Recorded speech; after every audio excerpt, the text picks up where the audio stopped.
एक शहर में कबीर नाम का एक लड़का रहता था। कबीर बहुत साधारण था, लेकिन उसका दिल बहुत बड़ा था। उसी ऑफिस में रिया नाम की एक लड़की काम करती थी।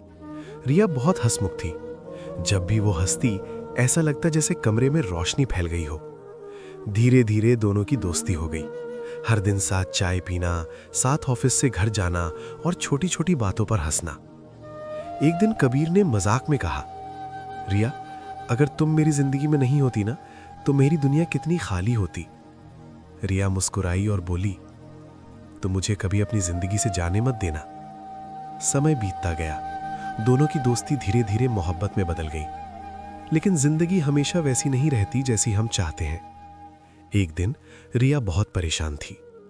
कबीर ने पूछा, क्या हुआ, तुम इतनी चुप क्यों हो?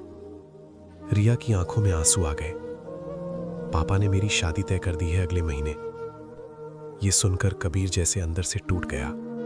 कुछ देर चुप रहने के बाद उसने बस इतना कहा, अगर तुम्हारी खुशी इसमें है तो मैं तुम्हें कभी रोकूंगा नहीं।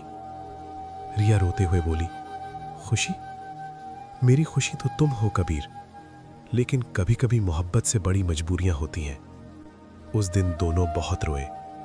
शादी का दिन भी आ गया। कबीर दूर से ही सब देख रहा था। उसने सोचा था कि वो मजबूत रहेगा, लेकिन दिल बार बार टूट रहा था। शादी के बाद रिया शहर छोड़कर चली गई। समय बीतता गया। एक रात अचानक कबीर के फोन पर रिया का कॉल आया। कबीर हैरान हो गया। उसने तुरंत फोन उठाया। रिया, तुम ठीक हो? फोन की दूसरी तरफ कुछ पल खामोशी रही। फिर रिया की धीमी आवाज आई, मैं बस एक बार तुम्हारी आवाज सुनना चाहती थी। कबीर की आंखें भर आईं। मैं आज भी वहीं खड़ा हूं रिया, जहां तुम मुझे छोड़कर गई थी।